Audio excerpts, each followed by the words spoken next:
Hello everyone and happy Mahashivratri to all. I hope you all are doing great. A warm welcome to the Expert Edge Masterclass proudly brought to you by Shine.com. We are thrilled to have you with us today for an insightful session on Masterclass on negotiation, closing high value deals, and selling credit cards and business loans.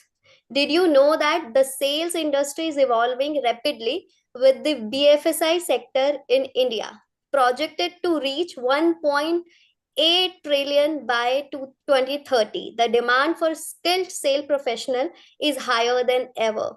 This growth presents huge opportunity but also intense competition. Success in sales isn't about having a great product, it's about building trust, handling objects, and closing deal effectively. Before we begin, let me quickly introduce myself. I'm Preeti Dangwal, your host for this session.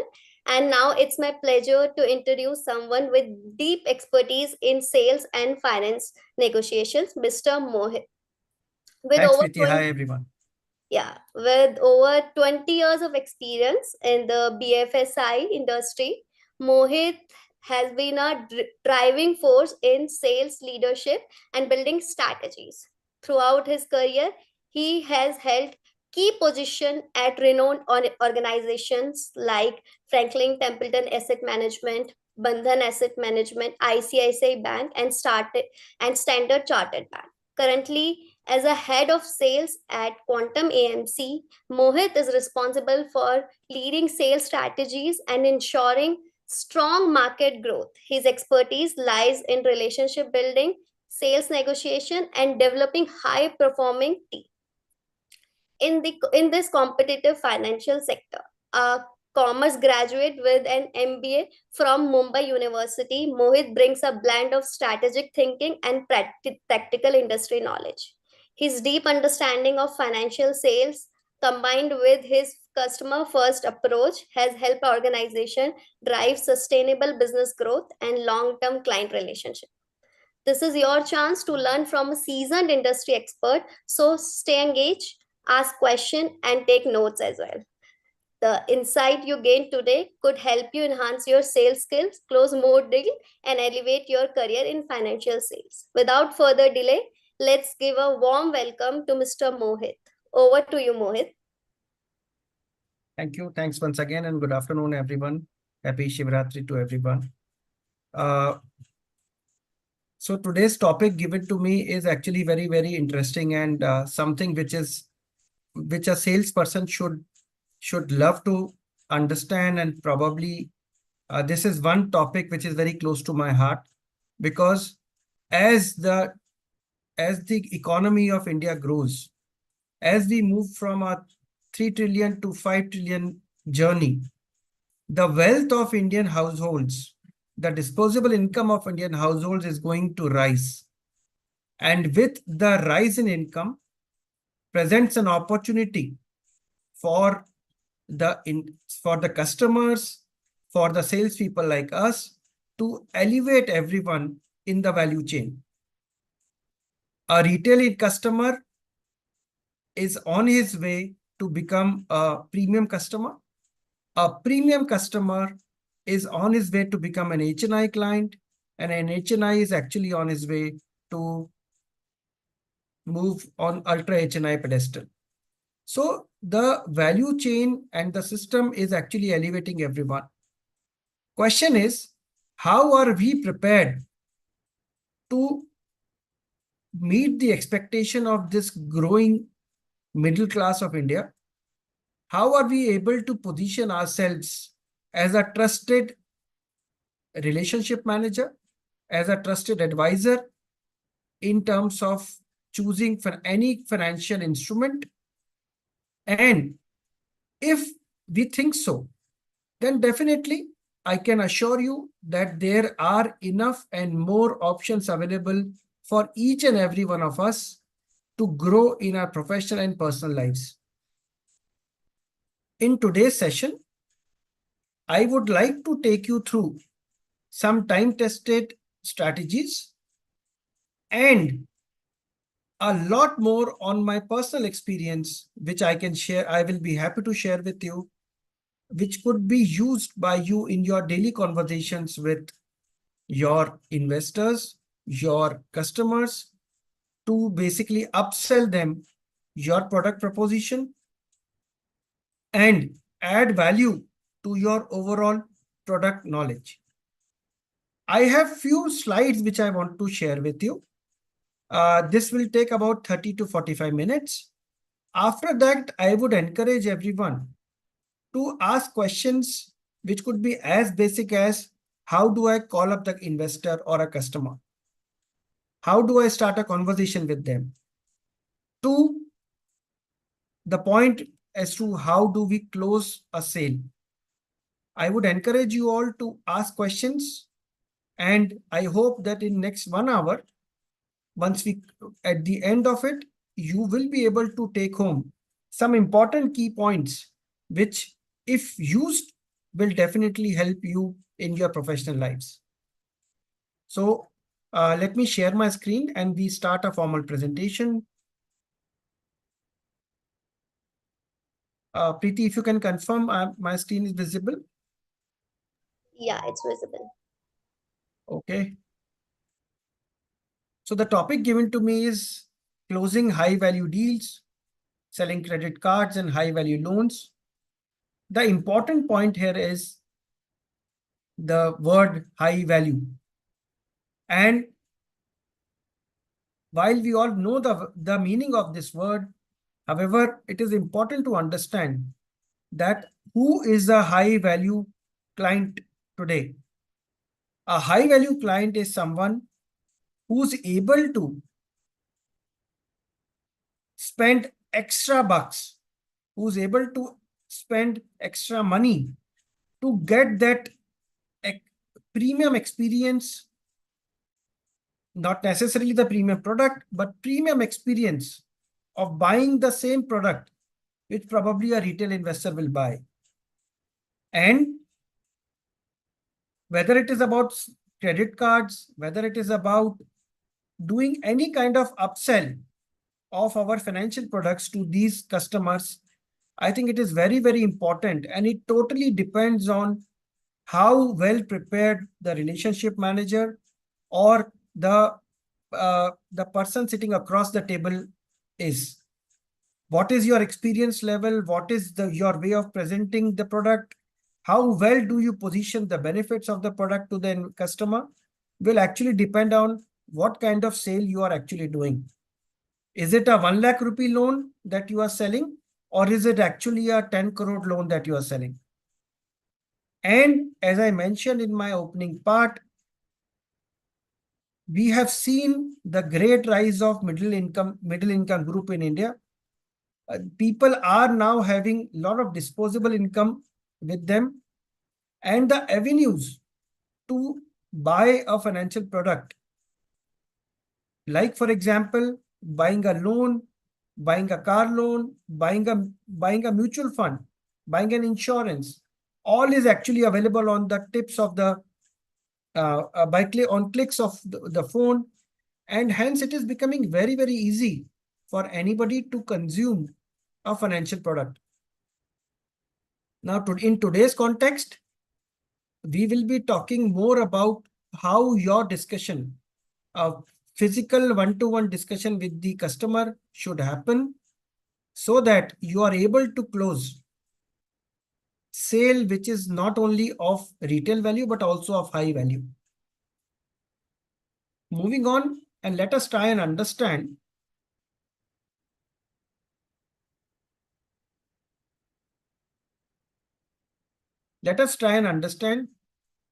when we talk about high value sales, what really qualifies as a high value sale. I have moved on to the next slide, and now talking about what really constitutes a high value sale.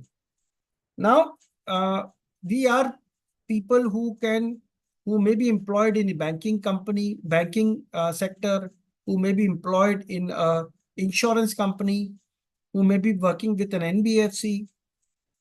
It doesn't matter, because at the end of the day, a high value sale can only come from a high value customer.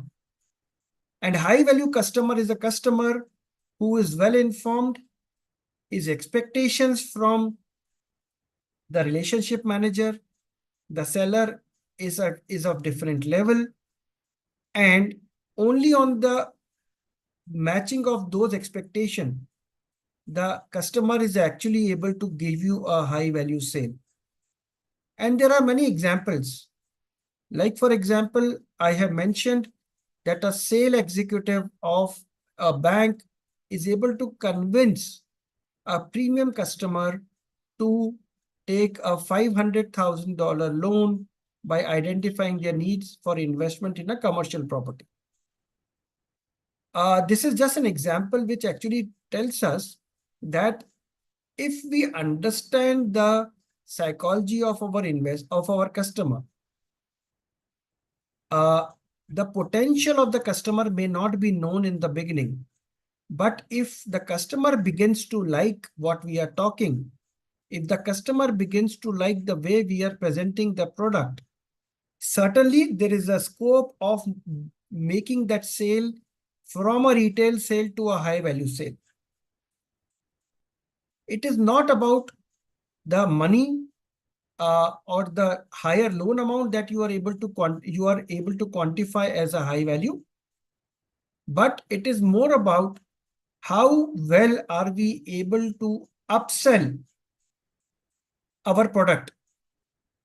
And another example could be that if we are working in a loan department of a bank and the customer approaches us to ask for a 5 lakh rupee personal loan, are we able to basically sell them, instead of 5 lakh, maybe a 10 lakh rupee loan?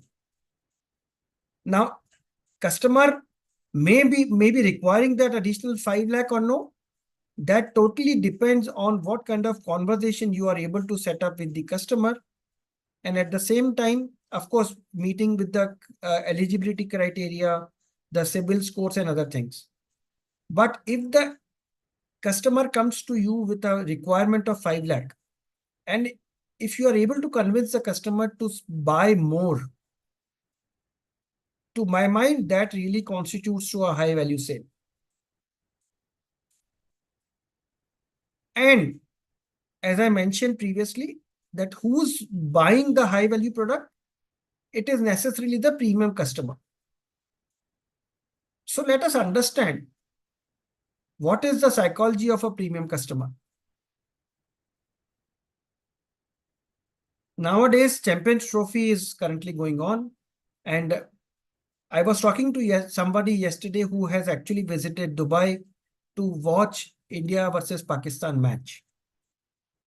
Now, imagine a situation where you go to a stadium and you find that there are stands for the general public where the ticket prices are low. Then there are some stands for the VIPs where the ticket prices are slightly higher. And then we have some private cabins facilities also available, which are basically air conditioned. You are served snacks and drinks along with watching the match. And overall, you don't really sweat in the stadium. You enjoy the match sitting in a comfortable AC cabin and while enjoying your drinks and snacks. Now, understand one thing. The person who's actually sitting in the retail stand is also getting the similar experience of watching the match. The scorecards are same for both the customers. The experience of watching cricket match is literally the same. But what is different is the overall look and feel of the experience.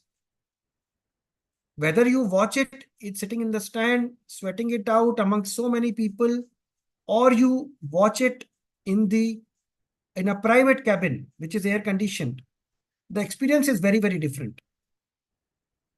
And who is able to buy such tickets, expensive tickets, to experience the air conditioned cabin and along with some snacks as well? These are the premium customers. And how are they able to watch the match from a AC cabin? Is basically they have the ability to pay a higher amount to buy that cricket match ticket versus without, instead of understanding that even if they buy a ticket of the retail stand, there the cricket match is not going to change. The match will continue to remain the same. The experience will continue to remain the same. But the premium customer is okay to spend higher amount, but instead they want a premium experience of doing everything, whether it is going and watching a match, whether it is going and watching a movie in a movie theater, or whether it is taking a flight instead of maybe an economy class, taking a business class.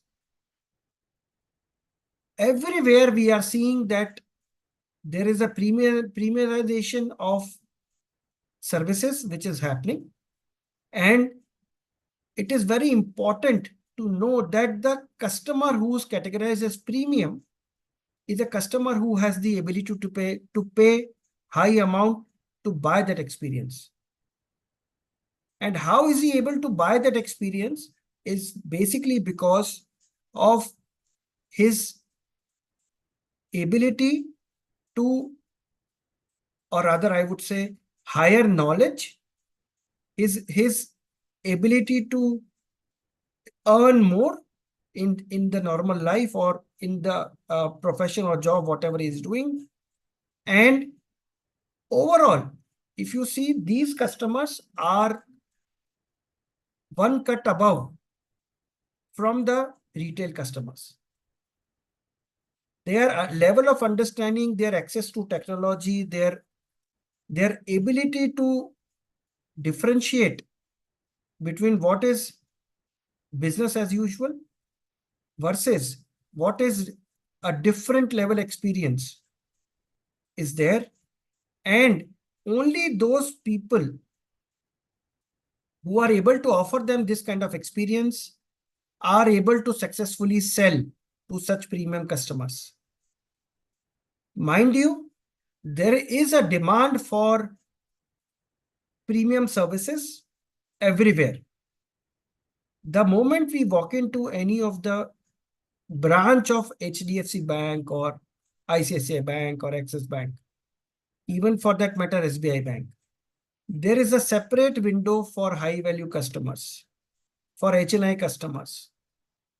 If we go to a shopping mall and we go and buy from a store like a Lifestyle or a Shopper Stop, and if the overall value exceeds a certain threshold, 20,000, 25,000, there is a separate queue for such customers.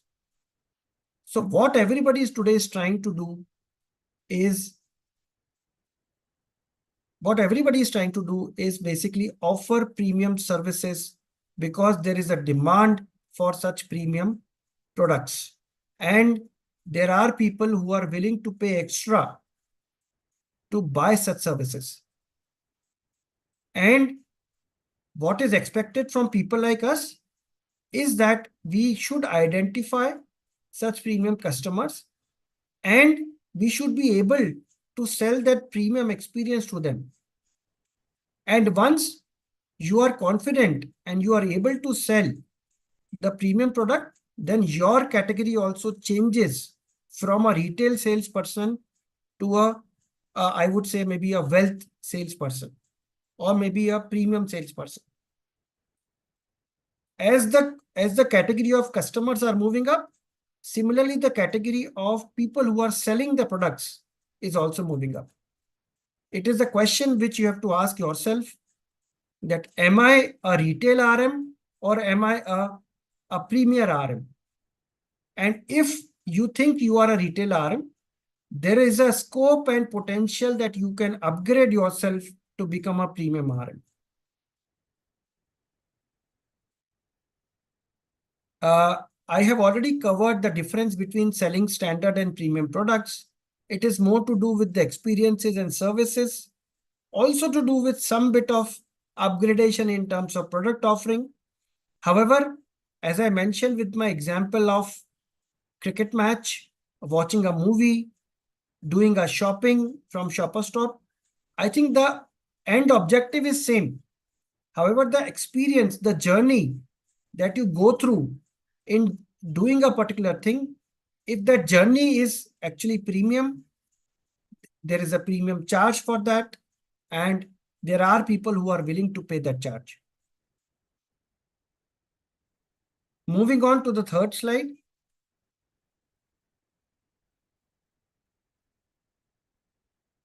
What is really important for us to be called as a premium relationship manager? I think the first and foremost thing is that are we capable enough of presenting ourselves, building our own brand in front of the customer? And it starts from the very basics of how well you dress up for your office work. How it is not about how expensive clothes or expensive shoes that you are wearing. It is about how punctual, how presentable you are in front of your customer, and hence you are able to build a personal brand.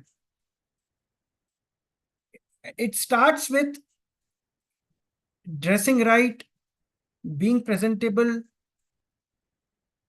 communicating your product well to the investor or a customer. If your understanding of your product is superior to your colleagues, then you automatically get that confidence that you are able to talk better about the product, and hence you are able to convince the customer to buy from you. I'll give you an example, and I'm sure most of you will be able to relate. If you walk into any of the bank branch to open a bank FD, and you meet a person who's sitting on the counter and try and understand the rates, the interest rates which are there, the tenure of the FD, what is the process, and subsequently you decide that you also need to meet a senior person in the branch. It could be a branch manager, it could be an assistant branch manager, it could be a senior relationship manager. And once you meet them, the experience becomes different. Their conversation takes a different route, where they will not only talk about you putting an FD, but they will also inform you that instead of booking a fixed deposit, there are some other investment options also. Whether it is buying insurance, or whether it is buying mutual funds, or whether it is not only booking the FD, but also trying to do some trying to take some differentiated products, which these people like branch managers are able to talk about.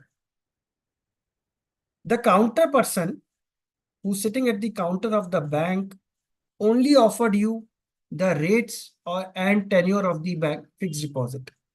Whereas when you went to meet the branch manager, the conversation not only moved from a bank FD, but also at the end of the conversation, branch manager has able to pass on the information about other products also.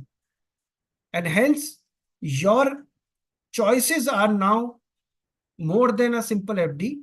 You may want to choose buying an insurance. You may want to choose buying a personal loan. You may want to choose putting money into mutual funds. Your knowledge about the products has gone up. And that is the value addition which the informed salesperson has been able to do to you. Next time when you go to the branch, you will probably not want to approach the person sitting on the counter. but you will directly want to speak to the branch manager. And I think that is the power of personal branding.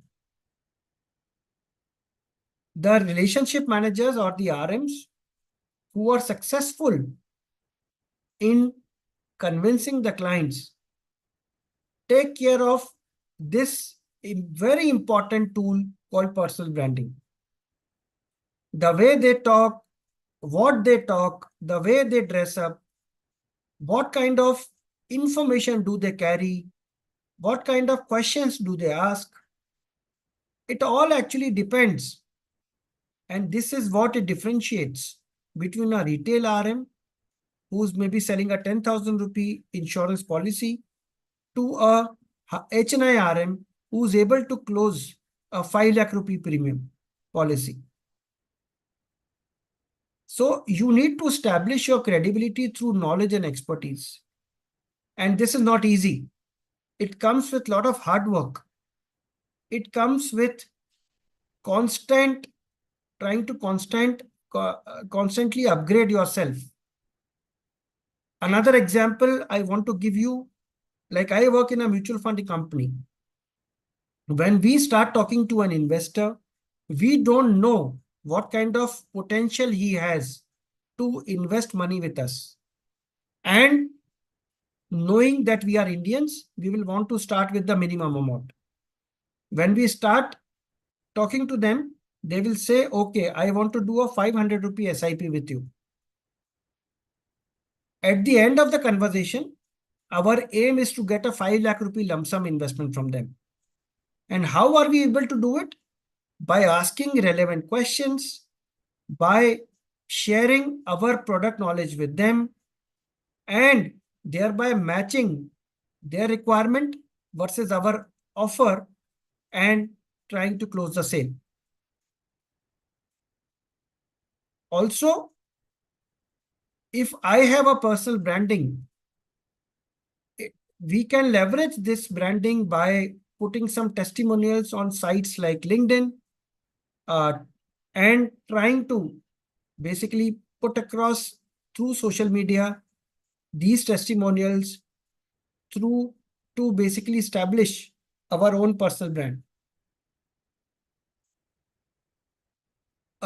Many cases I have seen in my previous organizations where I've worked, where an investor or a customer in the beginning never shares what their actual potential is. Only by asking the right questions, by putting the positioning the products correctly in front of the investor, the results are very, very sweet and very, very different than what somebody started for. One example which I am able to recall, I was part of this company called Franklin Templeton, which is a mutual fund company. And we were managing a couple of corporate accounts. It could be a Tata Group, it could be a Birla Group. So we were dealing with everyone. One day, there was a small new account which actually came to me. This account, by the name of it, was very, very unknown. I had never heard about the company.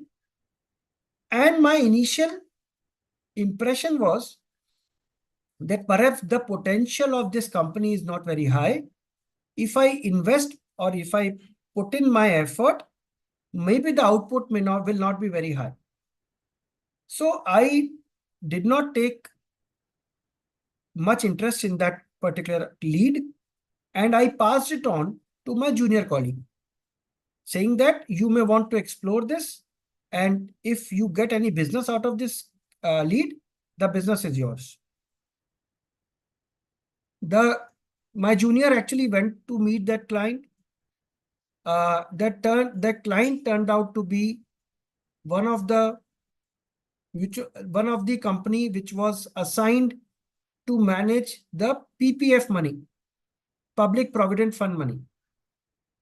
And since it was a new mandate from Government of India, their initial investments were very, very small. But as we all know, the kitty of PPF is very, very big.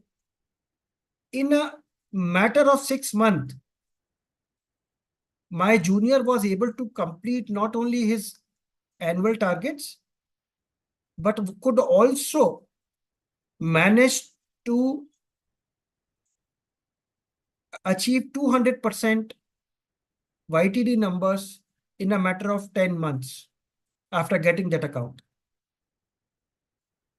At the end of the year, yes, he got a promotion, he got a best RM award and other things. But learning for me was that I should not have missed out, or maybe I should not have ignored the client looking at the name or the appearance or the first check. All clients, what they present to us versus what their ability to invest or to buy, these are two different things. And only when we start interacting with these clients, knowing them better, and showcasing our ability, our knowledge, our expertise of the product better to them, is when we actually find out the real capacity and potential of that client. But for that, it is extremely important that we build trust and credibility in the system, in the industry, and especially amongst the clients. It has got multiple benefits when you establish trust with your investor or a customer, and irrespective of the amount or the nature of the client, if you serve them well, if you give them the right advice, if you pitch them the right product, believe you me, that is the best reference, or that is the best credentials that you will be able to generate for yourself. Moving on, how do you identify a lead? How do you leverage referrals and networks? And lastly, how do you really use digital tools and social media to promote or effectively prospect identification? Or it is, how do you devise a strategy to ensure that you are able to reach out to the right audience? Now, I talked to you about my experience where I missed out understanding the potential of a lead, and I subsequently lost out on a lot of business. But the effective prospects is when you get to know your clients better.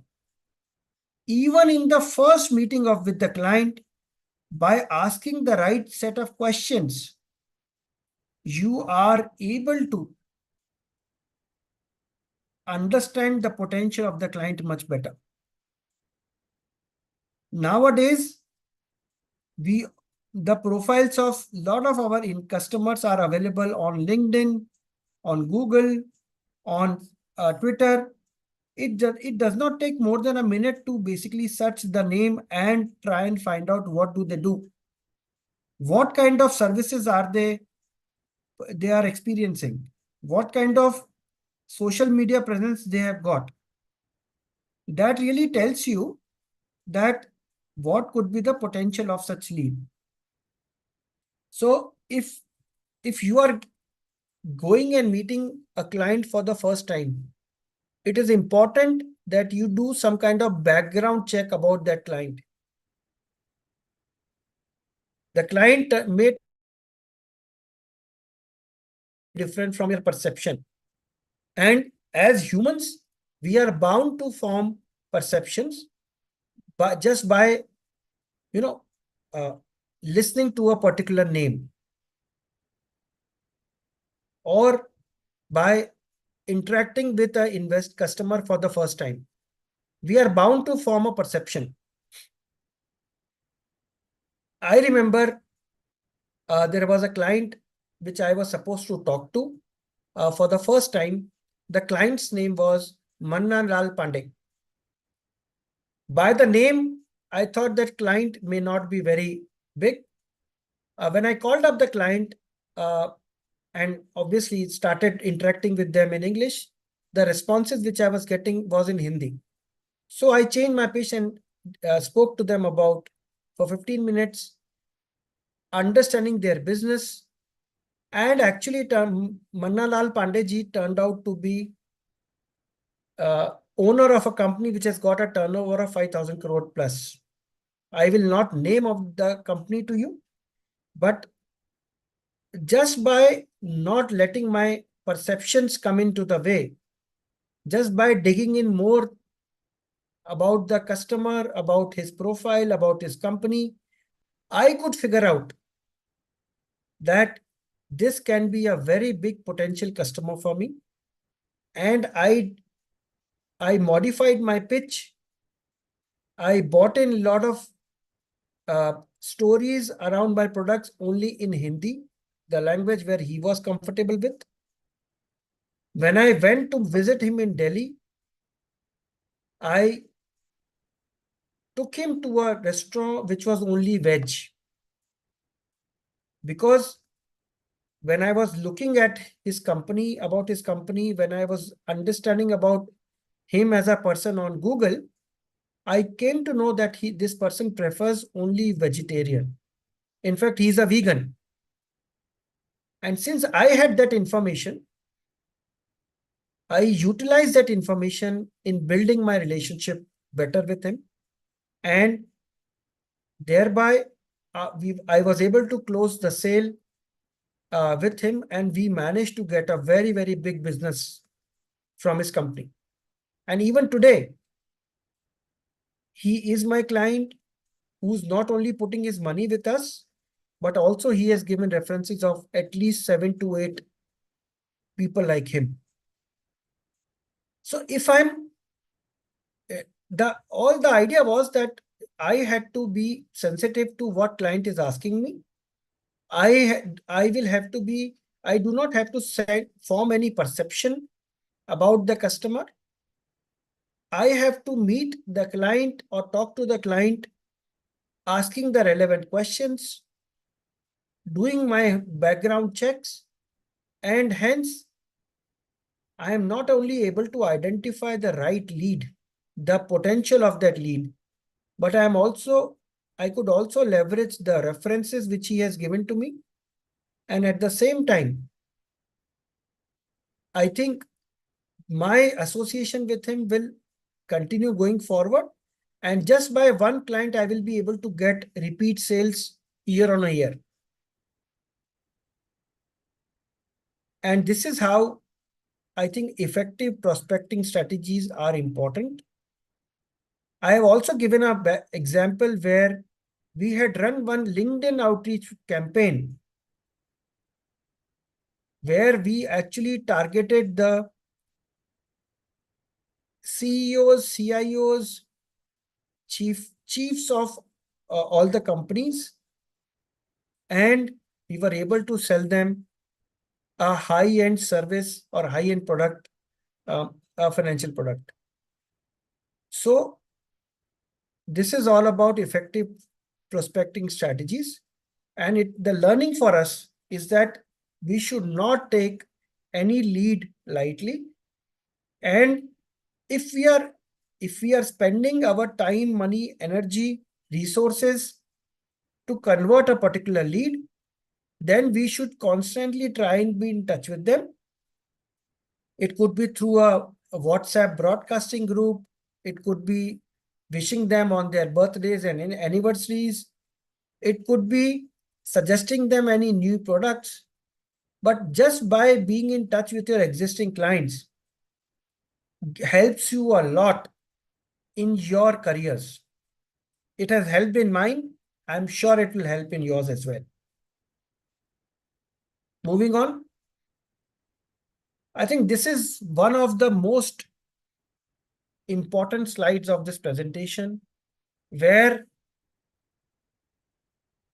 time and again it has been proven that the most effective salespeople are the ones who do not sell. They do consultation.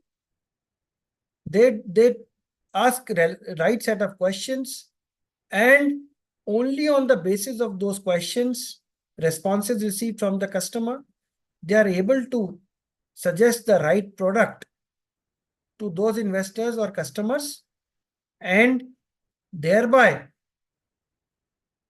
not leaving an experience of selling, but leaving an experience of consultation. It is very important whether we are in the BFSI space, banking and financial services, or we are in any other field. We all deal with people. These people are our customers. These people are our potential clients.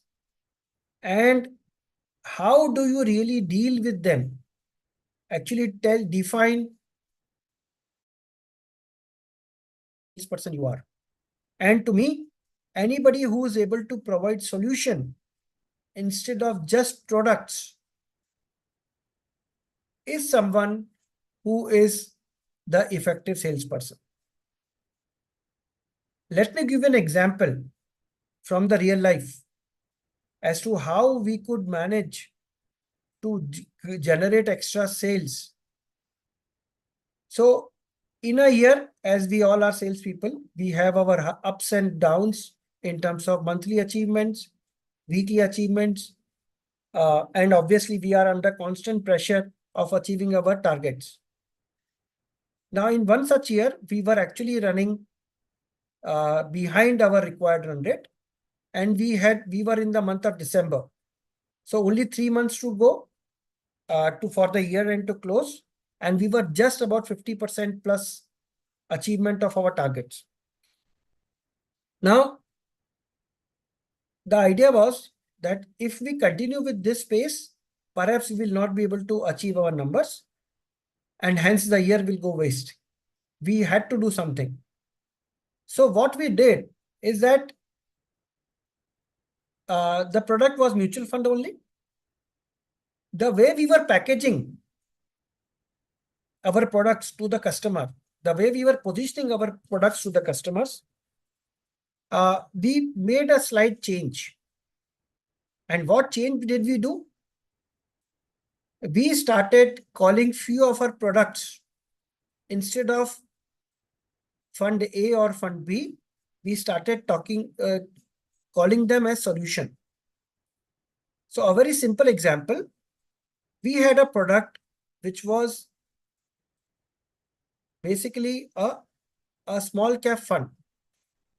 The small cap fund, mutual fund, comes with its own set of risks, and it was not a product which was in demand that point of time. What we did is that we renamed the product as a solution, and we positioned it in such a way where we said that if you buy this product, don't buy it for yourself. Buy it for your children's education. And if you put your money here, please attach a goal that this money in the small cap fund is going towards my child education. Just by repackaging the product, the same small cap fund, and linking it to a particular goal, which is children's education, we could actually manage to convince the customers that you do not look at the risk associated with it. You just consider this product for your child's future.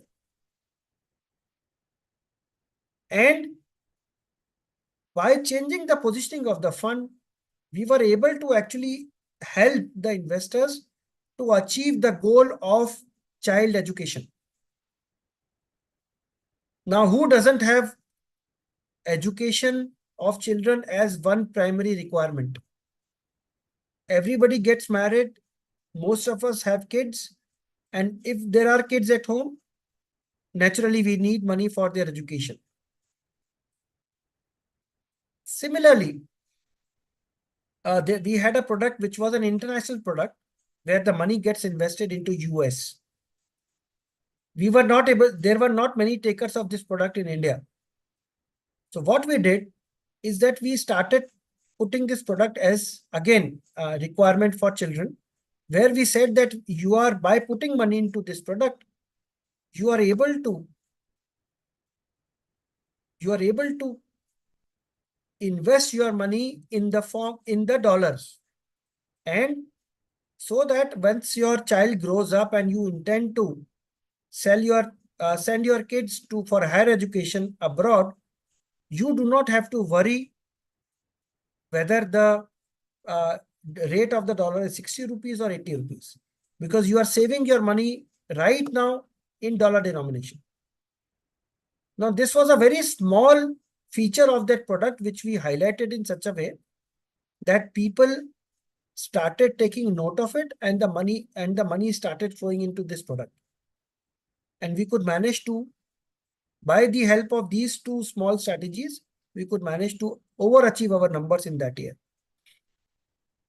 So the idea was that we could identify the requirement or the need of the investor or customer, and by right identification of the need, we were able to showcase the products which they thought was absolutely right for their requirements. And there was frankly no selling involved.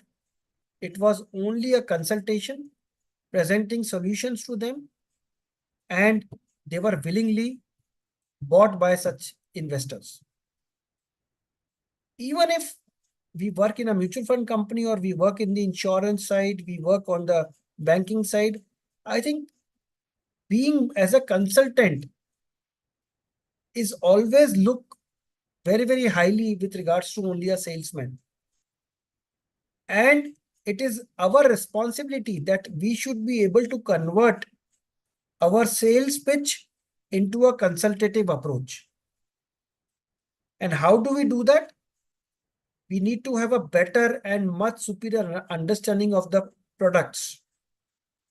Our products have got so many silent features that if we start to talk about those features, it really makes a big impact. But unfortunately, probably we don't do that. Secondly, it could be a product like a credit card. But the more we highlight the features of the credit card, the more we are able to sell it better. Like, for example, the credit card which I use, I was very happy with my credit card earlier, but the new credit card which came to me, it came with an insurance cover of 3 crore rupees. Now, suddenly it gave me the sense of conviction that, oh, if I'm using this product, then I am secured by up to 3 crore rupees in case of any eventuality. Now, the terms and condition of the product says that this 3 crore insurance is only applicable if there's a death in the air. So if you are taking a flight and something happens to the flight, it crashes, the person dies, the family members will get 3 crore rupees. Now, it's a rare phenomenon. I mean, normally we do not see such situation, and we do not expect such a situation to happen with us. But still, I bought that credit card because I know that as a in my job, I travel probably around 15 days in 3 months' time. And if I am able to get a 3 crore rupees insurance while I am away for those 15 days and some eventuality happens, I know that I am covered for 3 crore. It may not become a reality also, but at the same time, this feature actually attracted me in buying a credit card on which there's an annual charge of 15,000 rupees also. And I'm paying that because I see some value in the features which are being offered to me. And hence it is important to know what are the features of our product. Only if we know the features, we will be able to somehow link those features with our customers, and on that basis we can do a consultative selling.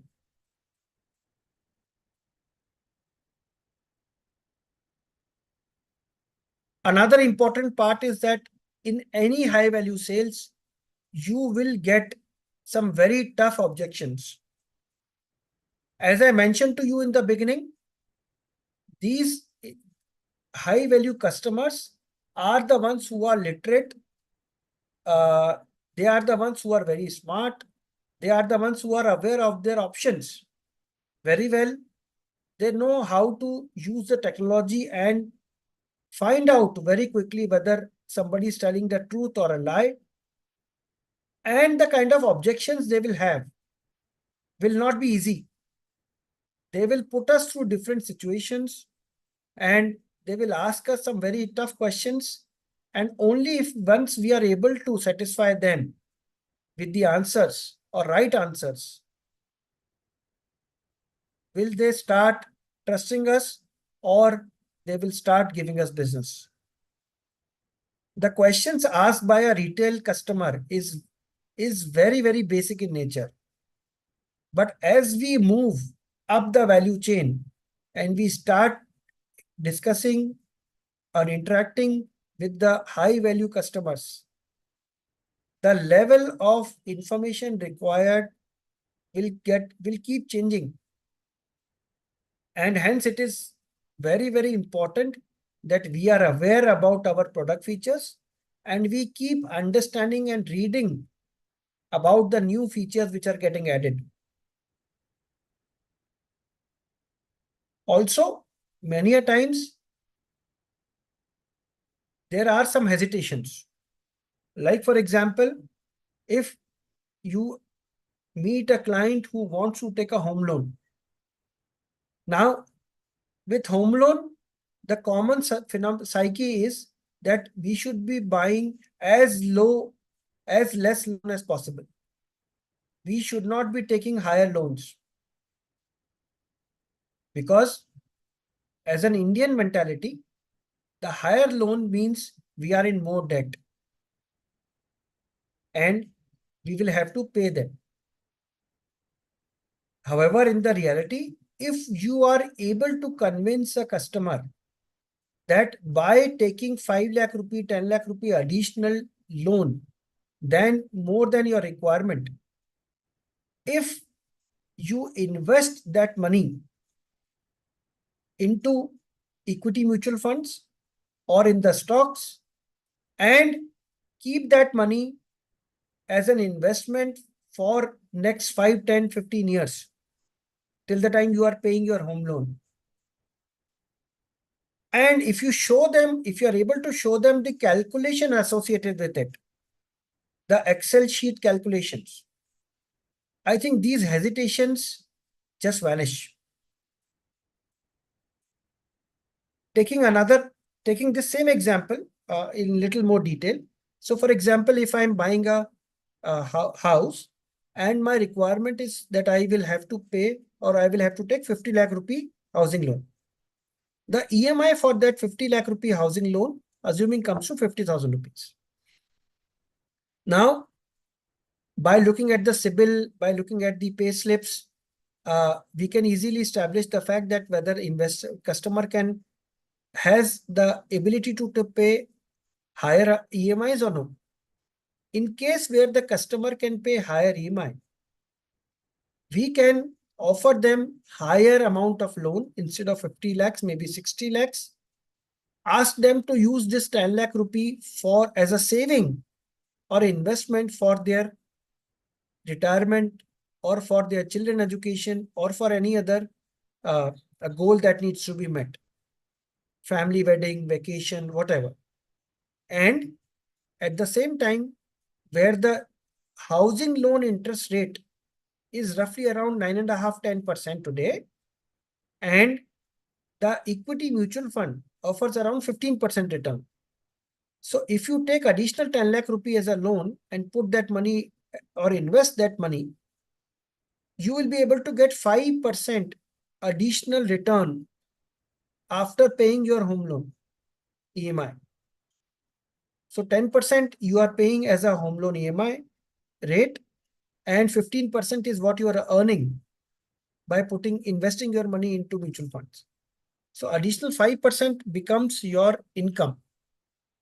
And only by highlighting this value which investor can derive by taking higher loan, you can convince them that taking additional loan is not a wrong thing. Big businesses in India, I'm sure we all agree, big businesses in India are basically built by taking debt or loans. Even large corporates like Reliance Industries, Birla Group, Tata Group, everybody takes loan to build their assets.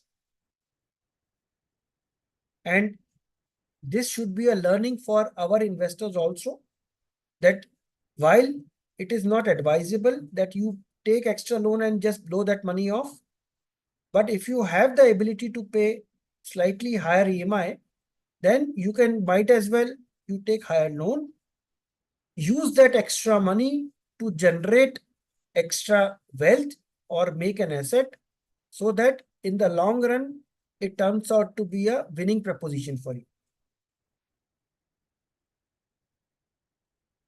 Such value additions that you are creating or that you are doing with your investors will help you in handling any kind of objections or overcoming hesitations which they may have at the time of taking an insurance plan, a loan, or a credit card, or a mutual fund, whatever.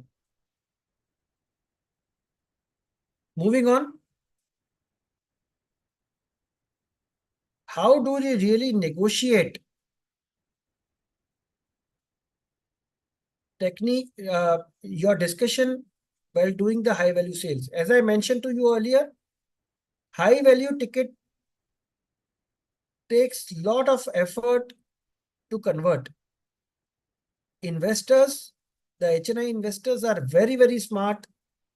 They understand the market very well. They know the competition very well. They are a tough negotiator. And if today I have to take a loan of 1 crore rupee, I will visit 10 banks. I will showcase to them that I want to take 1 crore rupee and I will extract best rate from all of them. And then I will choose the right option for me. But if today investors are aware, as a salespeople, we all have to be also aware that how do you really, at what point of time in the discussion you push the investor or you hear them out and you pull back. The most important point is that how do you keep highlighting benefits, inherent benefits of your products to them so that they are able to get convinced out of it.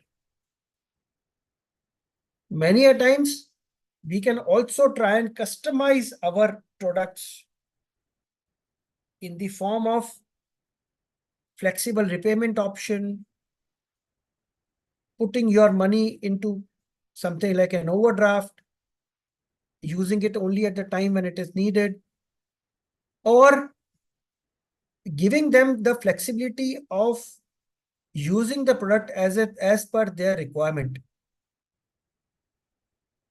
It is not only about giving them the least possible interest rate, giving them everything for free. No, that is not what we are talking about. We are talking about a negotiation technique at the end of which the investor also feel a winner, like a winner, and the salesperson also feel that he has done a good job for the company. And these negotiations are very much required when you deal with the HNI or a high value investor or a customer. So the negotiation power or technique will only come to you when you start dealing with the HNI clients understanding what are their objections and what are their requirements, and trying to customize your sales pitch, your product proposition according to their requirement. It may not necessarily mean that you are changing your product, but by making the small adjustments in how you showcase the product or service to them, you will be able to convince, or you will be able to win on that negotiation and maybe do a successful sales.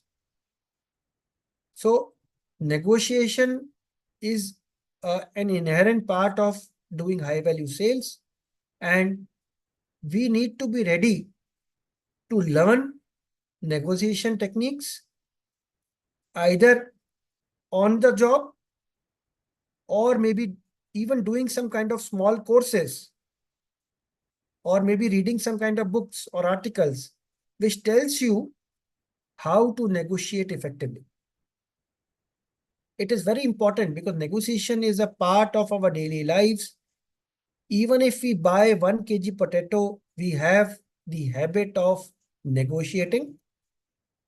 And imagine somebody who's an HNI client or wanting to purchase a high value product, their negotiation techniques or their negotiation requirements will be very high. It is up to us as to how do we figure out the best possible solution without compromising on our fees, without compromising on our earnings, but by giving them something in value which could be of their use. Like, for example, an investor or a customer taking a 1 crore rupee loan, instead of giving lesser rate, can we give them a 15,000 rupee or 10,000 rupee voucher of a 5-star hotel? Like, for example, Taj. Now, it may not sound a very big money, but the overall experience which Taj hotels offer to the customers, and if I'm able to avail such experience by taking a loan from a particular bank, which other bank may not offer to me, is one kind of a negotiation technique. Instead of compromising on the interest rate, we can do this as well. And in our daily lives, we keep getting such opportunities and such techniques to learn, which will help us in doing the high value sales.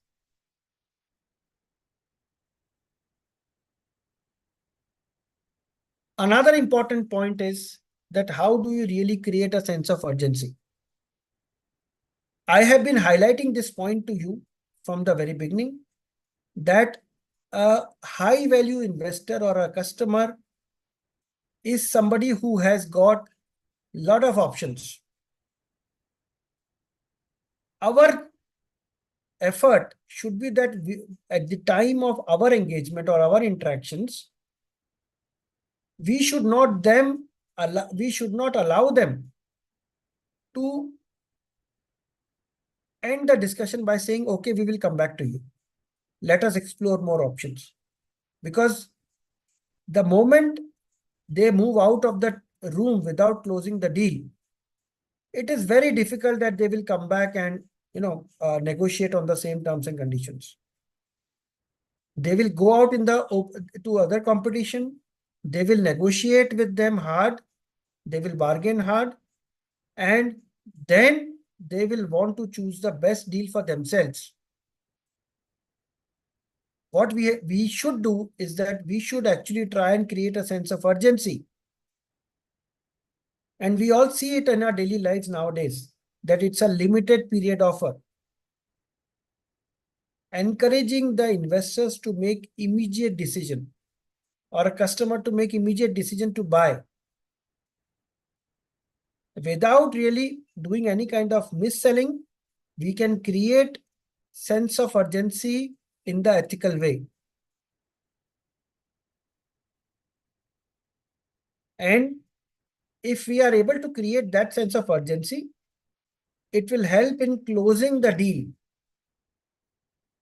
much faster. And we all know, like for example, if we have to buy a car, we know that in the last 15 days or 10 days of December, when the year is about to change, and if we approach a dealer then, we have the best chance to get the maximum discount. Because they are time pressed, they are hard pressed for the time and achieving their numbers. And in order to do sales, they can give us better discounts and better rates. But if we look at it from our perspective as a salesperson, if we are investing our time and resources in talking to a client, in interacting with him and positioning our product, it is very important to create a sense of urgency so that we are able to bring the discussion to the closure. Otherwise, investors or customers have got the habit of evaluating options. They will go to 5 different places, understand their proper product proposition, and choose best for themselves.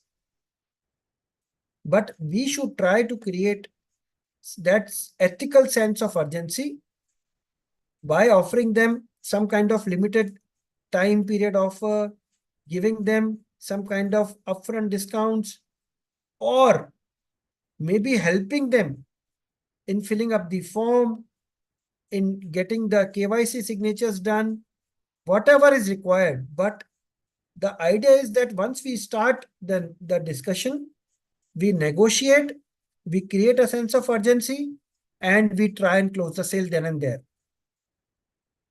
It is very, very important.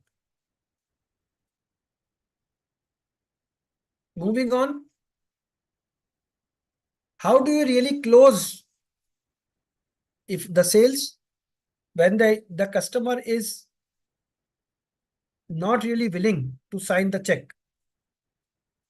Now, there are different categories or different types of closing techniques, where at the time of when your discussion with the customers is ending, you use some techniques to ensure that the sale is closed then and there. It could be what you have discussed so far, you try and summarize that, and you give them some choices. Like, for example, if it is about home loan or a personal loan, you can give them, or you can summarize your discussion by giving them a choice whether they want to give the processing fee check upfront, or do they want it to be adjusted in the home loan amount or a loan account.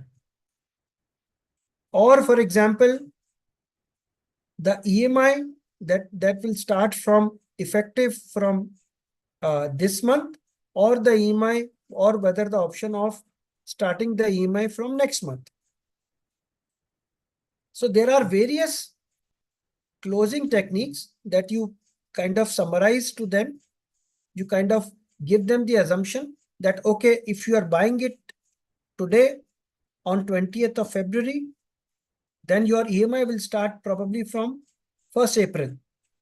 But if you buy it from us or you take the loan after 5 days, your loan will start from 15th April. By giving them these options, you are actually telling them that choose either of it. And when we lead the discussion to the closure, and we come to the point where investor or a customer is actually forced in a certain way, he or she is forced to decide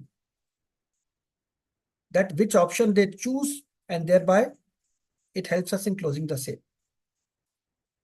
So closing techniques are important to ensure that your efforts of talking to a client, spending time with him, negotiating, creating sense of urgency, all finally will lead to closing techniques and finally business getting closed. So it's a irrespective of the product, whether it is home loan, personal loan, insurance, mutual fund, whatever. If it is about talking to a customer, negotiating with them, and finally selling a product to them, I think these are some time tested and known principles which we have discussed today, which are very important. It actually gives a scientific way of how do you really sell. And I am very sure that if we use some of these, then there definitely will be good investor base that or customer base that we can create for ourselves. And once we have created that base, it is actually very important and that we leverage these post-sale relationships. I remember one example where one of my colleagues, the day he started working, we were selling home loans. All the cases that he used to disburse, he used to maintain a register of those clients, their date of birth, what kind of loan they have taken, when they have taken, what property have they bought, their anniversary days, and some information, basic information about their family. And in last 15-20 years, he has shifted jobs, he has changed companies, he has changed industries. From mutual fund, from home loans, he went to sell credit cards. He went on to sell postpaid SIM cards, and now he is working for a holiday company. One thing which has not changed is his customers, and he is able to leverage, follow up his existing customers and turn them into the brand advocates, where they not only talk very highly about him, the person, but also the process or the product that they have been using it. So it is very important in my view to leverage post-sale relationship and not let the customer forget that they have had a interaction with you and you can interact with them in future as well. So just to recap some of the strategies that we have discussed today, we have talked about identification of HNI customer or a high value customer. How are they different from a retail customer? How do you really make inroads into such important on and HNI clients? We talked about examples of watching a cricket match. We talked about example of doing shopping, how experiences and perceptions play a very important role. How do you build a personal brand for yourself? How do you negotiate with the HNI investor? How do you really create that sense of urgency to buy? At the same time, also, how do you really do a follow-up and establish a good relationship with them so that irrespective of the product, your relationship with them continues and you are able to be their advisor, you are able to be their consultant instead of just being a salesman. I think these are the couple of important techniques which I wanted to share with you. Irrespective of the product, these techniques can be used in BFSI sales. And I am sure that if you are able to use these techniques, then implement them in your daily lives, success is nothing, but in sales, it is where you transfer trust and value from you to the customer. With this, I end the formal part of my presentation. In case you have any questions, especially from your real life challenges, please feel free to share with me. I will try and answer your questions to best of my ability. Thank you so much. Over to you, Preeti. Yeah, thank you, Mohit. So I would like to request everyone, guys, if you have any question, kindly write it down in a Q&A tab. Till then, I am opening poll session feedback poll. So do fill out that as well. Okay, so we have few questions, Mohit, with us. Okay, Yeah. so let's start. Okay. First one is, I often get customers who say they don't need a credit card because they already have one. How do I convince them to consider an additional card? Okay. So first of all, it's a good question, and there are two, three ways of looking at it and addressing this question. One is that yes, for most of us, the having one credit card is more than enough.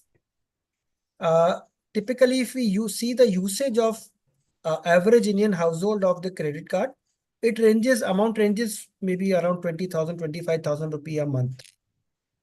Now, the first thing we need to do and I try and understand is that what is the feature of those credit card that he has got are offering to him. So, for example, what kind of reward points, what kind of insurance coverage, what kind of uh, uh, access to the premium lounge. These are all the features that we offer to them, right? That access to the premium lounge at the airports, giving them some free movie tickets. All these are the features, but you need to basically do a comparison with the existing card. The simple thing that you can do before you revert back to the client is that you can ask him, what card, if I may know, you are using, and if you are okay, can I do a small comparison with your existing card along with mine? If the investor is, for example, using an HDFC Imperia card and you are working in a bank, for example, IndusInd Bank, and you want to give him a card, if you know that currently he's using this card, it is easier for us to find out and do a comparison between HDFC card and IndusInd Bank card, then highlight the difference between both the cards and thereby trying to match or trying to match the customer's requirement along with your benefits or your features. Like, for example, I mentioned about access to lounges. Now, the person who's already using one credit card may be having, one time or two time access to an airport lounge. But if you work in a bank which offers maybe this product features three times, that's a differentiating point. I'm trying to tell you is that you need to understand what product he is using. What are the features of this product? Then you compare it with your own product. And only by doing a comparison, you yourself will understand that how your product is superior to the existing one. And hence, only after you have done that, there could be a situation where you will feel that, oh, my product is not superior to the one he is already using. Then probably sale may not happen. But generally what I have understood and in my experience, while credit cards are the same, their characteristics are the same, but their features can be very, very different. The credit limit, annual fees, access to lounge features, free passes, reward points, And finally, credit card is actually a status symbol as well. Why do you think people are moving from plastic cards to now metal cards? It's a status symbol. The usage of credit card has not changed. But if there's a new thing which has come in the market, which is different from the existing one, people want to use it and try it. I was very happy in using my HSBC credit card. But when I was approached by another bank saying that we will give you a card which has got a 3 crore cover, and while they did not tell me that it's only applicable on accidental death in the air, but just by listening to the feature of 3 crore rupees insurance, that was a driving factor for me. So you need to identify what could be the driving factor for your customer. And it may not happen only in one interaction. But what you have to do is that if the customer tells you that, no, I'm not interested because I already have one card, the simplest thing that you can do is that honestly ask them, sir, if you don't mind, please share the name of the card for me to do a small comparison with you and come back to you in case my offering is superior to what you are already using. I think that is one strategy which is going to help. Yeah, next question, please. So next question is, how do you differentiate your financial product when competitors are offering similar rates and benefits? I think, again, I would like to repeat that. See, it is not, if you go and buy, if you want to buy, assuming 1 kg apple, it's a, normally in 1 kg, you will get 4 to 5 apples. And it's a very standard buying that you want to buy a 1 kg apple. But when you go and buy, you pick and choose which are the best 5 apples that will come into a kg. It could be because of size, it could be the color, it could be the freshness, it could be the softness and hardness.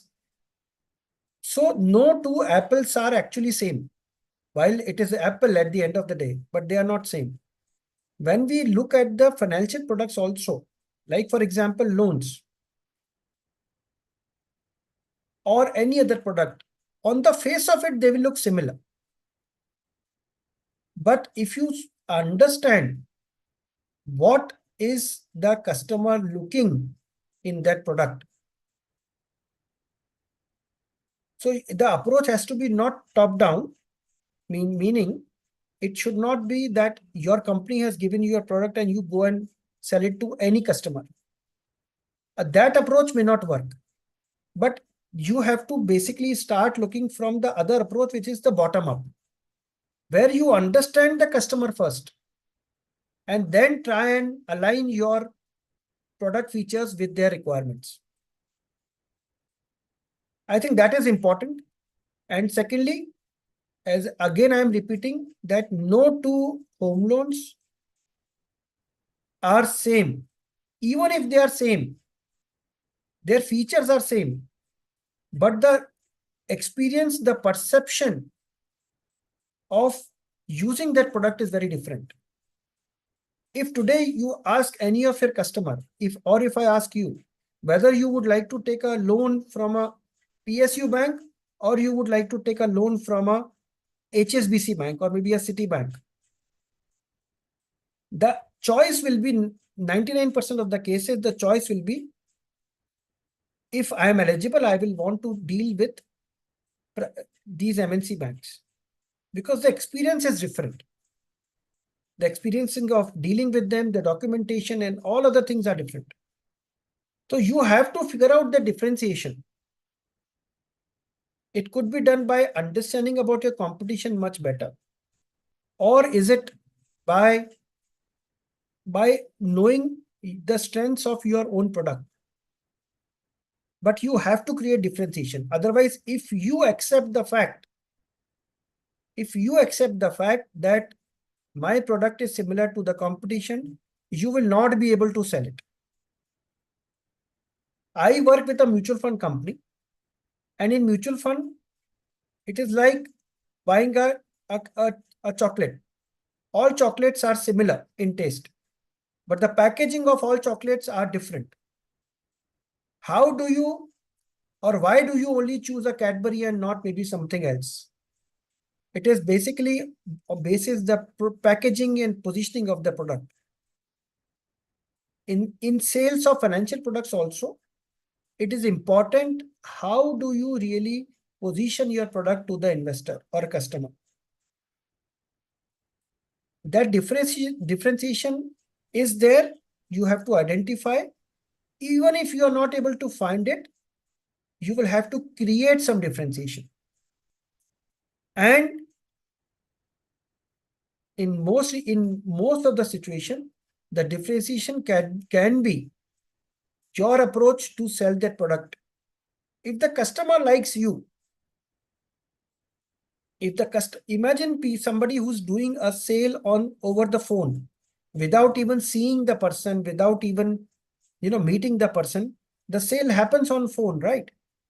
There are few salespeople who are able to close the sale over the phone as well, because they are able to talk much better. They are able to position their product much better. They are able to answer the right set of questions and ask right set of uh, questions from the clients also, thereby creating their own personal brand in name of in front of the customer, and hence they are able to create a differentiation. Okay, thank you, Mohit. So let's move to another question. Another is, with digital banking on the rise, how is the sale approach for credit card and business loan evolving? So see, yes, I understand that the digital banking is spreading very, very fast, Mm. and all the companies are taking extreme care in terms of, and they are moving very, very fast in terms of reaching out to the newer set of investors, whether it is credit cards or a business loan or any other product. They do it by, first of all, giving you ease of operations. For example, there was a time when if you had to take a loan or a credit card, you had to fill up a application form, uh, submit it along with the processing fee check, and they used to the bank used to tell you that whether they will be able to give you the loan or not. Now the situation has changed to the extent where you don't have to fill any form. The loan is already lying approved in your banking application. The credit card is already lying approved in your bank app. You just have to click on a button and your application will be submitted, and the money will get credited to your account, or the credit card will come at your home. So digital banking is a very, very evolving space. They understand the requirements of the customer very, very clearly, and they design their approach accordingly. But if from the today's session perspective, I think we are talking more about meeting the customer and trying to convince them face to face. And how we can do that is essentially, it does not matter what product it is. What matters is that how do you really interact with your person who's sitting opposite to you? How do you use these strategies which we discussed in terms of creating the need, creating sense of urgency, negotiating, and finally bringing the sale to a closure?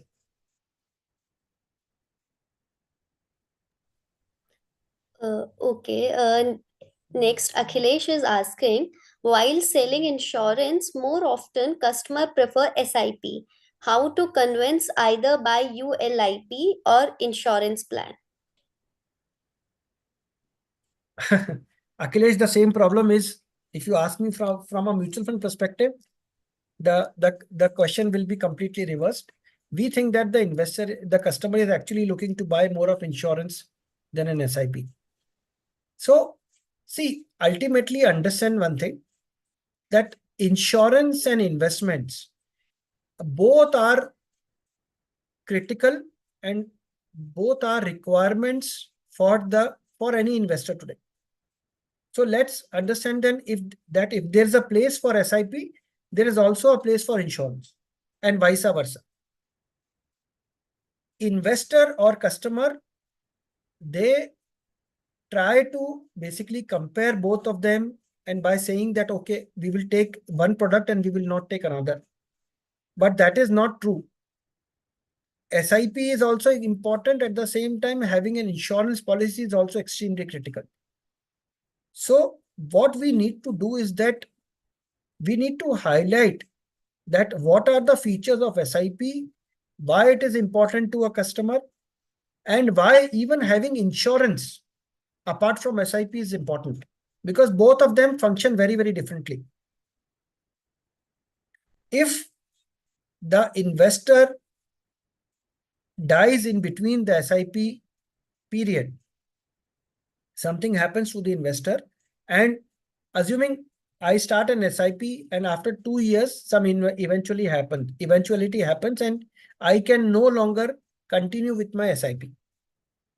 Now, whatever I have invested in 2 years' time, that money or that small sum of money will be available for me to withdraw.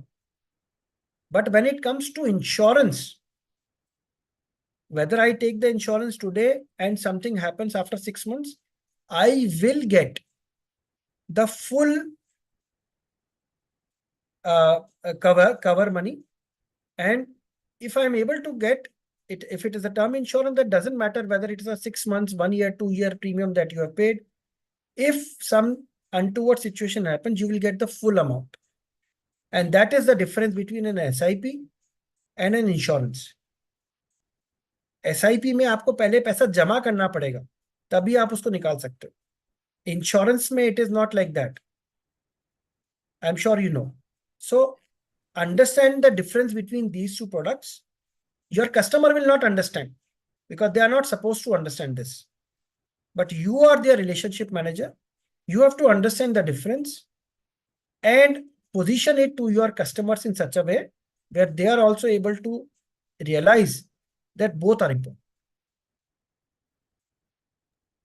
Okay, so Anirban is asking how much psychology and human behavior knowledge help to check buyer intent and how to apply the psychology of human bias.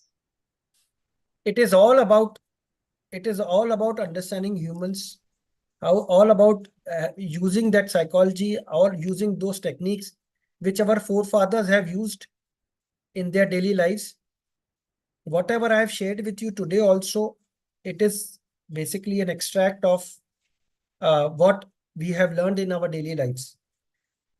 See, all good salesmen, all successful salespeople, they use examples from the daily lives.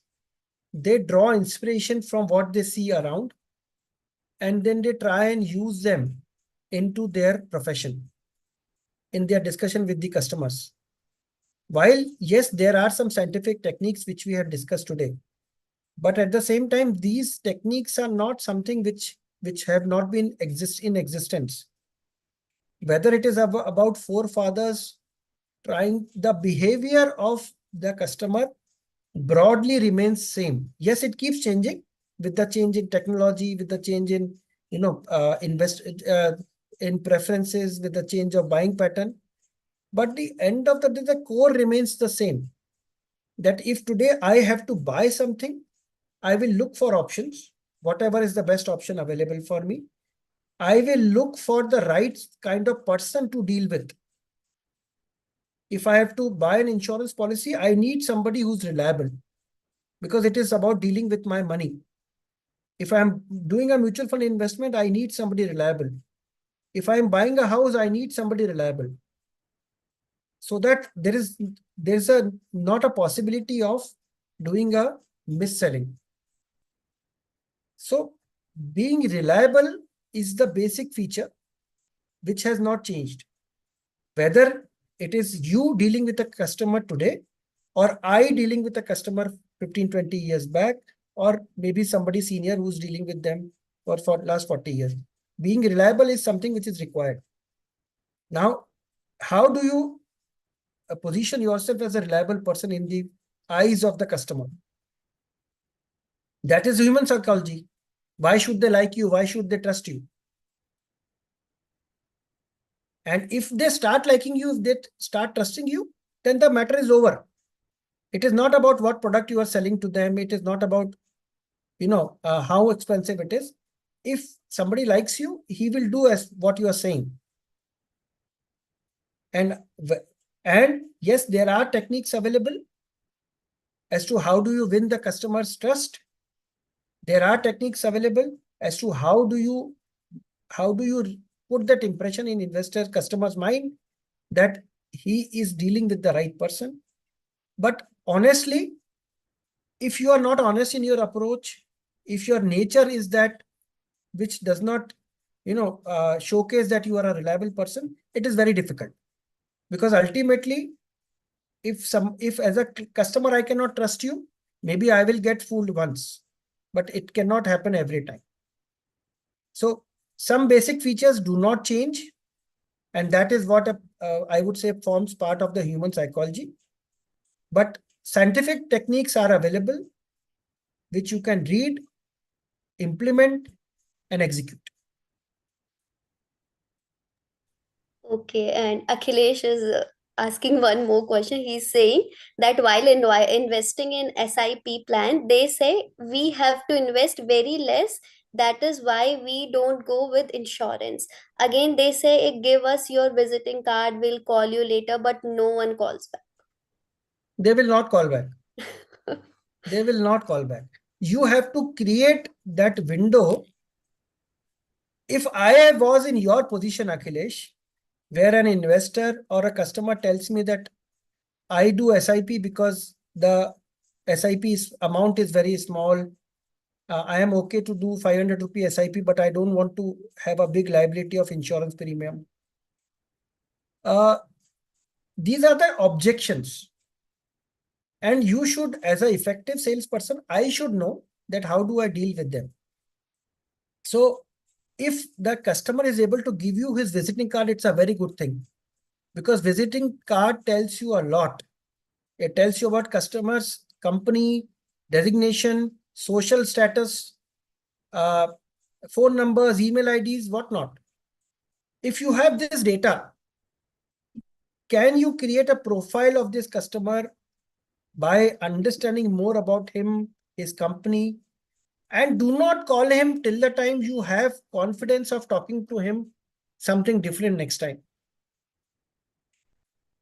If I was at your place and if I have a visiting card of the customer, I will do my homework first.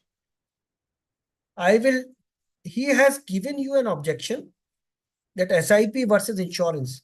I will do my homework by reading about the difference between SIP and insurance on Google.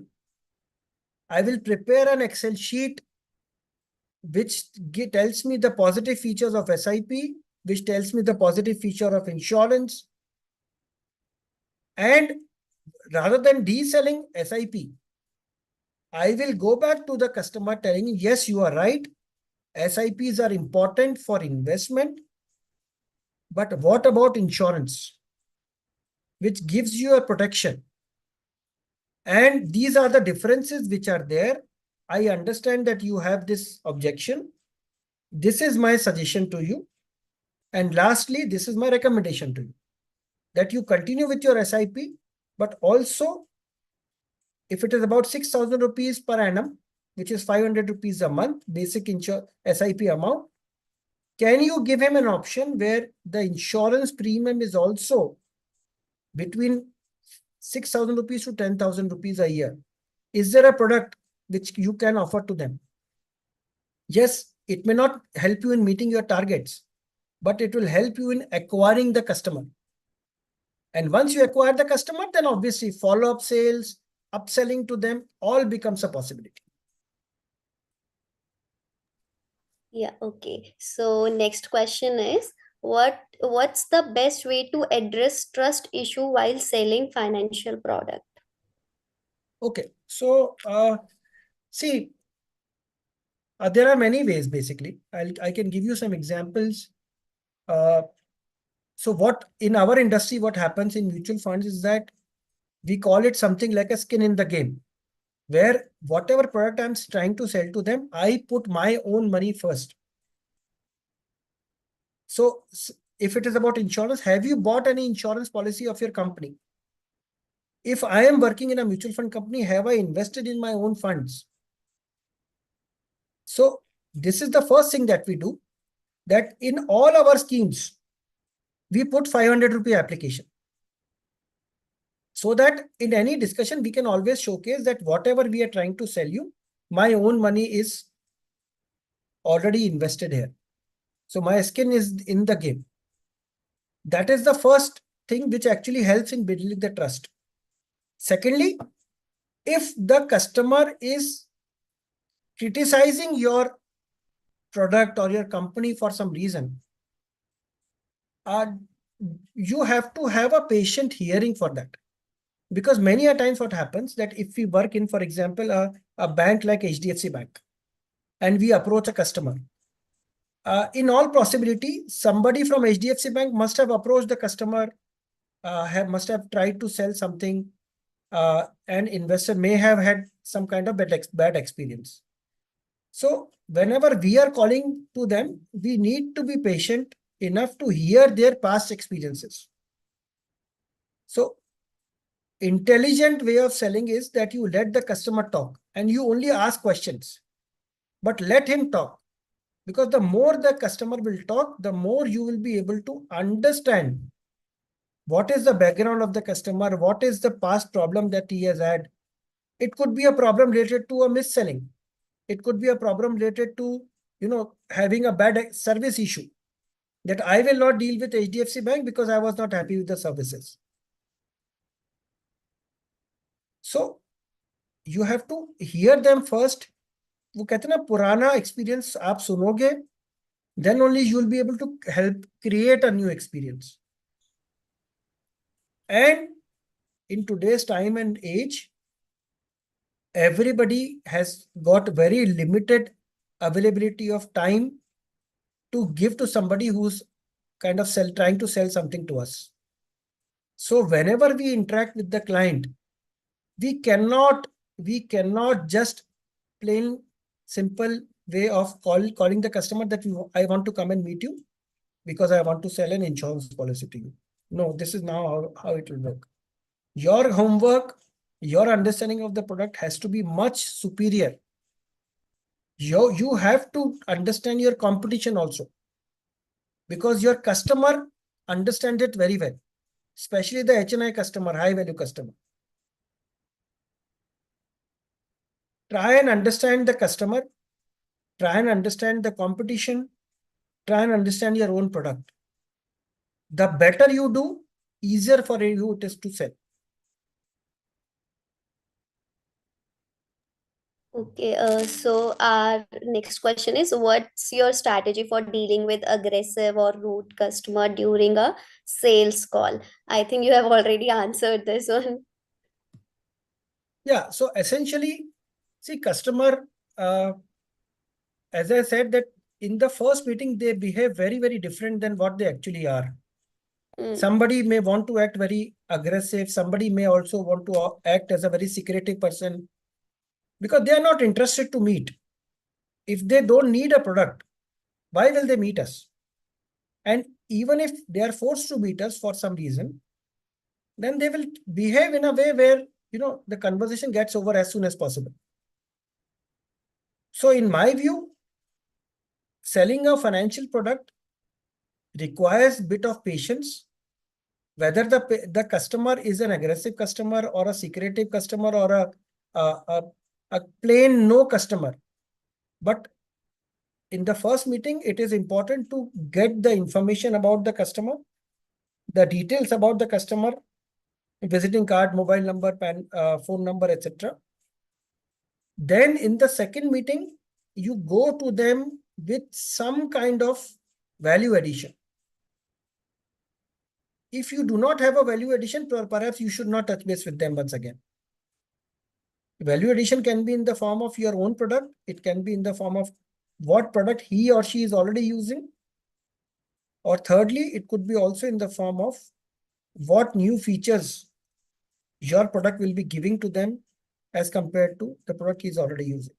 So it could be a variety of things, but point is, if in the first meeting you tell that, I am here to sell a credit card to you, and you get a no for an answer, next time you cannot approach the customer with the same set of same pitch. It has to be different. It has to be detailed. So, next question is, what are the feeler and indicator at closing stage where you can make a bet that this client is buy or walk away? What are the signs? I think a very, very simple question in my view, because if the customer had see, once you in the whole chain, Mhm. you ask questions from the customer, but at the time when you feel that the customer has started asking questions about your product, like for example, if it is a loan product, so what could be the maximum duration of the loan that I can get? Uh, how often do you change the rate of interest? Some questions where when he starts to ask, then that means you have caught investors' attention. Then when it comes to commercials, like what could be the rate of interest, what is the processing fee, is there a processing fee, how long does it take for loan to get disbursed, uh, is there an annual fee of the credit card? Such questions obviously are investors, customer is only asking you because he is interested or she is interested. And lastly, when it comes to pure financial aspect, is a time when it is they start talking about hard money. Then you can assume that investor or customer is interested and wants to close this deal. Their body language, their positive body language only tell you that they are now inclined to do the same. Okay.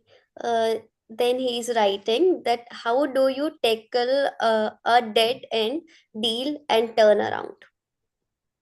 So uh, dead end normally happens in all kind of discussions. Uh, important thing is that you need to understand is that why the dead end has come. Normally it is in the form of objection, which we assume is a dead end. So customer objects to our product or maybe our feature, and they say, no, no, no, I'm not interested because you don't have this, you don't have that. And we feel it is a dead end. But ultimately, please understand that it's a objection which customer has given to us. If we are unable to provide a solution to it, then it's a dead end. But if we can counter them by talking about our product or some solution that we are providing to them, maybe the conversation can still continue. Dead end can only happen once we do not have anything to counter the investor or customer. So don't take a, a objection as end of discussion, but take the end of discussion as an objection and try and figure out the way from there. It's hard. It comes with experience, and you have to have the attitude of solving or providing solution and continuing the discussion with them. So persistence is very, very important. Okay, so we have our last question. How do you manage clients who ghost you after showing initial interest? How do you manage a client who ghosts you after Yes, showing the initial interest? yes. Uh, see, we are a country of 140 crore people. If somebody shows interest and you are unable to reach out to them, I think you have only limited time to spend on a particular client. If you think that after showing initial interest, you are unable to reach out the client or client is deliberately avoiding you, I think it is better to try maybe once or twice, but then it is better to move on, because ultimately we are also professionals. We are in sales of a particular product. We are selling because we think the product is good for the customer. And if the customer is not interested or is not approachable, then we should also not waste our energy. We should also not try and bang the same door again and again, because there, as I mentioned, there are 140 crore people in India, and all you have to do is that you have to figure out another customer. That's it. But don't waste your energy, and never wait for the client for eternity. If you go for a meeting, client makes you wait for 15 minutes, it's fine. But if they ask you to wait for 30 minutes, probably you should just walk away with leaving your visiting card, because your time is important and the other person has to respect that. Yeah, Mohit, thank you. Thank you so much for answering these questions and for the insightful session today. We are Sure. grateful for the time and energy you have invested. And thank Thanks, you Preeti, for, and I'm thankful to Shine, thankful to your team, especially Preeti, you for moderating this session.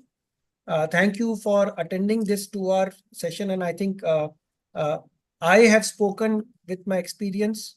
I've tried to share my experiences with you. One thing I'm certain that if you intend to make your career in sales, probably you need to continue learning these techniques, executing these techniques, and keep keep digging about the investor or the customers that you have. I'm sorry, I keep using the word investor because I come from that industry, but it is all the same. You have to keep digging about your industry, your competition, your own company, the features of about your product.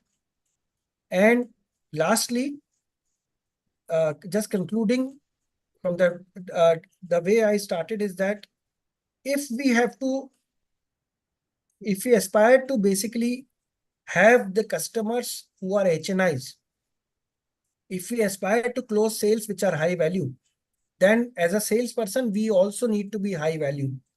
We need to value ourselves high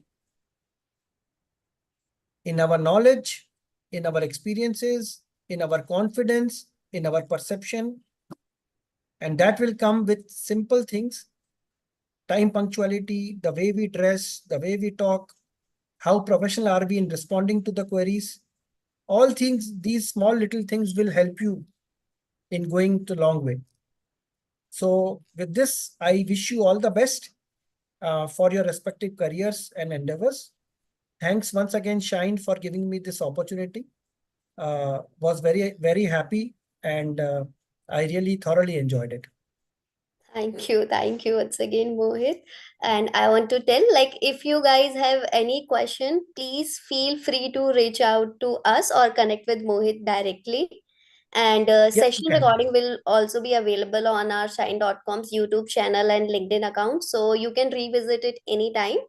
We look forward to have you join us again in upcoming session. Until then, take care, keep learning, and have an amazing day. Thank you once again, Mohit. Even I have Okay. also learned lots of things from you. Thanks, Lee. Thank you. Bye bye, Okay. Mohit. Have a Take good care. evening. Bye.